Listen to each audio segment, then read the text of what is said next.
نحمده ونصلي على رسوله الكريم اما بعد فاعوذ بالله من الشیطان الرجیم بسم اللہ الرحمن الرحیم. آج انشاءاللہ ہم سورۃ السجدہ کی آیت نمبر 4 کے بارے میں ڈیٹیل اسٹڈی کریں گے. اللہ سبحانہ و تعالی ہم سب کو عمل کرنے کی بھی توفیق عطا فرمائے, آمین ثم آمین. اللہ اللہ الذی, وہ جس نے خلق پیدا کیا السماوات آسمانوں والارض اور زمین کو, یعنی اللہ سبحانہ و تعالی وہ ذات ہے جس نے آسمانوں کو پیدا کیا اور زمین کو بھی.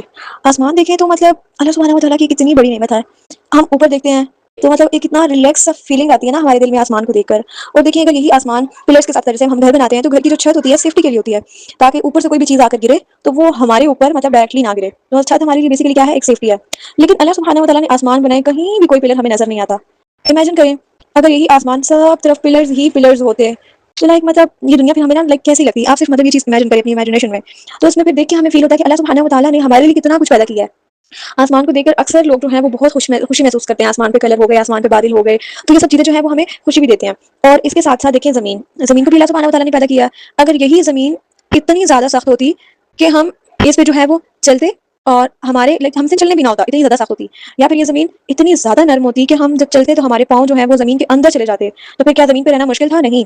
اللہ سبحانہ و تعالی نے یہ سب صرف پیدا کر کے چھوڑ نہیں دیا, زمین اور آسمان بنائے لیکن بنا کر چھوڑ نہیں دیے, بلکہ ان کو جو ہے وہ اللہ سبحانہ و تعالی نے انسانوں کے لیے رہنے کے لیے بھی بنایا. انسانوں کے علاوہ اور بھی جتنی مخلوقات ہیں وہ ساری ہیں اس جو ہے وہ زمین کے اندر رہتی ہیں, ٹھیک ہے, جیسے کیڑے مکوڑے وغیرہ ہو گئے, ان سب جیسے چونٹیاں ہو گئی, وہ ساری بھی زمین کے اندر رہتی ہیں. اور پھر کیا ہے کہ انسانوں کے لیے بھی زمین بنائی, اور صرف زمین بنائی, اور دیکھیں زمین کے اندر جب ایک دانہ جاتا ہے اور وہ دانہ ایک مردہ ہوتا ہے, اور اسی سے جو ہے وہ کتنے بڑے بڑے درخت نکلتے ہیں. یعنی کہ یہ زمین ہے تو یہ ہمارے فائدے کے لیے ہے. ہمیں جو ہے وہ اس سے بہت زیادہ فائدے حاصل ہوتے ہیں. جیسے ہمارے کھانے پینے کی کتنی زیادہ چیزیں ہیں جو زمین سے ہی مطلب ہمارے لیے اگتی ہیں, تو ہمیں کتنا شکر ادا کرنا چاہیے نا. کبھی ہم نے اپنی لائف میں اس فیکٹر کو سوچا کہ اس زمین کے لیے بھی ہمیں اللہ سبحانہ و تعالی کا شکر ادا کرنا چاہیے. اور پھر یہی نہیں کہا, اللہ سبحانہ و تعالی نے کہا وما بینہما, اور جو کچھ درمیان ہے ان دونوں کے, یعنی آسمان اور زمین کے درمیان کیا کچھ ہے.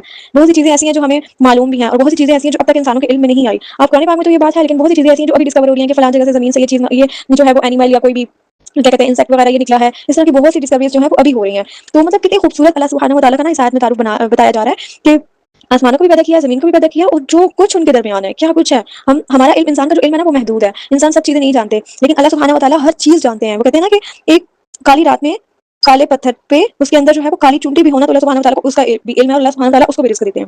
تو ساتھ یہ بتایا جا رہا ہے فی ستۃ ایام, اور یہ سب کتنے دنوں میں بنایا, 6 دنوں میں. ٹھیک ہے, سب سے پہلے آپ نے اس چیز کو اپنے مائنڈ میں رکھنا ہے کہ اللہ سبحانہ و تعالی نے آسمان اور زمین اور جو کچھ ان کے درمیان ہے ان سب کو 6 دنوں میں پیدا کیا ہے. آپ تفسیر ابن کثیر میں بھی اس کے ریلیٹڈ جو ہے ہم تھوڑی سی چیزیں دیکھ لیتے ہیں. اس کے بعد جو ہے تھوڑا سا پارٹ ہے وہ تھوڑا سا لائک سمجھنے کے لیے ہے, تو اس کو ہم بعد میں ڈسکس کرتے ہیں. اب دیکھیں تمام چیزوں کا جو ہے وہ خالق اللہ ہے. پھر اللہ سبحانہ و تعالی نے 6 دن میں زمین اور آسمان بنائے, اور پھر وہ اپنے عرش پر مستوی ہے, جو اس کے بعد کا ٹاپک ہے نا عرش. اب دیکھیں عرش جو ہے وہ اللہ سبحانہ و تعالی کے لیے مطلب عرش کا ہمارا ایمان ہے, ٹھیک ہے, ایز اے مسلم ہمارا ایمان ہے کہ اللہ سبحانہ و تعالی عرش پر پھر مستوی ہوئے. اور وہ ہمیں کہاں سے پتہ چلتا ہے, اسی آیت سے ثم استوى علی العرش, پھر وہ بلند ہوا عرش پر. اب یہ عرش کیا ہے, ٹھیک ہے, ہمارے مائنڈ میں کیا آتا ہے. فار ایگزامپل کسی کے پاس اختیار ہے, ٹھیک ہے, جیسے بادشاہوں کا کنسیپٹ آپ لوگ دیکھیں, بادشاہ وغیرہ ہوتے ہیں نا, تو آپ کے مائنڈ میں کیا آتا ہے, جیسے بادشاہ کا جو ہے وہ تخت لگا ہوا ہے, اور وہاں پر جیسے آپ مغل اسٹوریز یا اولڈ اسٹوریز میں دیکھیں نا, تو زیادہ تر جو بادشاہ کی اسٹوریز ہوتی ہیں ہوتا ہے کہ بادشاہ کا تخت لگا ہوا ہے. تو تخت جو ہے وہ ہمارے مائنڈ میں کیا آتا ہے کہ بس ایک اسٹیج سا ہوگا, اس پہ لائک بادشاہ بیٹھا ہو, مطلب وہ ساری چیزیں. لیکن اللہ سبحانہ و تعالی کی ذات کے لیے ہم امیجنیشن نہیں کر سکتے, یہ چیز بہت انپورٹنٹ ہے, اور اسی چیز سے جو ہے وہ ہمارا عقیدہ ٹھیک ہوگا. اب یہ استوا علی العرش کیا ہے, قرآن پاک میں بہت سی اور بھی جگہ پہ آتا ہے, تو اس کا جو ہے وہ اتھینٹک چیز جو ہے وہ یہی ہے کہ یہ ہمیں معلوم تو ہے, مطلب اللہ سبحانہ و تعالی نے کہہ دیا کہ عرش پر بلند ہے, یہ چیز ہمارے پاس انفارمیشن آ گئی, لیکن کیفیت کہ وہ مطلب وہ چیز کیسے ہے, ہم اپنی امیجنیشن میں اپنے ورڈز میں اس چیز کو کبھی بھی بیان نہیں کر سکتے. یہ چیز ان نون ہے, یعنی کہ معلوم ہے ہمیں اس کے بارے میں, ہمیں علم ہے, لیکن اس کی کیفیت جو ہے وہ مجہول ہے. اور ان چیزوں کے بارے میں سوال کرنا کہ اللہ سبحانہ و تعالی کیسے عرش پر مستوی ہے, اس کا عرش کیسا ہے, اس طرح کے سوالات کرنا کہ جس سے ہمارا عقیدہ خراب ہو, اس طرح کے سوال کرنا بدعت ہے. اور بدعت کیا کرتی ہے, پھر انسان کو جو ہے وہ گمراہی کی طرف لے جاتی ہے. صرف جو چیز ہمیں بتا دی گئی ہے نا, ہم نے اس پہ ایمان رکھنا ہے, اور اس کے ساتھ ساتھ جو ہے وہ اس پہ ایمان لانا بھی واجب ہے. ٹھیک ہے, کہ اللہ سبحانہ و تعالی عرش پر جو ہے وہ مستوی ہے, اس پہ ایمان لانا واجب ہے. انفارمیشن ہمارے پاس ہے, کیفیت ہم بیان نہیں کر سکتے. اور فورتھ تھنگ, اس طرح کے سوالات کوئی بھی کرے تو وہ چیز ہمارے پاس بدعت ہے.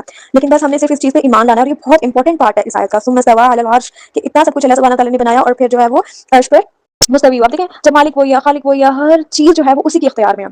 ہر چیز کی جو ہے وہ پلاننگ صرف اور صرف اللہ سبحانہ و تعالی ہی کرتے ہیں.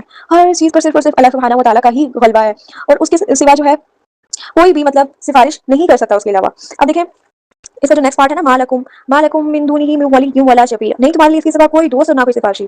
یعنی اللہ سبحانہ و تعالی کے علاوہ آپ کا کوئی دوست نہیں ہو سکتا. ٹھیک ہے, یہاں من دونہ میں جو ہے نا, ہی کی جو ضمیر ہے وہ اللہ سبحانہ و تعالی کی طرف جا رہی ہے. یعنی کہ اللہ سبحانہ و تعالی کے علاوہ آپ کا کوئی بھی, ہم دیکھیں دنیا میں کتنے لوگ ہوتے ہیں, فلاں ہمارا دوست ہے, مشکل میں جو ہے وہ ہماری مدد کرے گا. سم ٹائمز ایسا ہوتا ہے کہ نیکسٹ پرسن ہماری مدد کر بھی سکتا ہے, مطلب اس کے پاس ریسورسز ہوتے ہیں, لیکن اس کی نیت یا اس کا دل نہیں ہوتا کہ وہ ہماری ہیلپ کر سکے, تو وہ کیا کرتا ہے کہ وہ ہماری ہیلپ نہیں کرتا. تو پھر جب دنیا میں انسان سب طرف مایوس ہوتا ہے, تو پھر وہ کہاں جاتا ہے, اللہ تعالی کی طرف. جبکہ ہونا کیا چاہیے کہ سب سے پہلے اللہ سبحانہ و تعالی کو جو ہے, سب سے پہلے اللہ سبحانہ و تعالی کو پکارنا چاہیے. اور اس سے بڑھ کر جو ہے وہ ہمارا دوست کون ہو سکتا ہے, اس سے بڑھ کر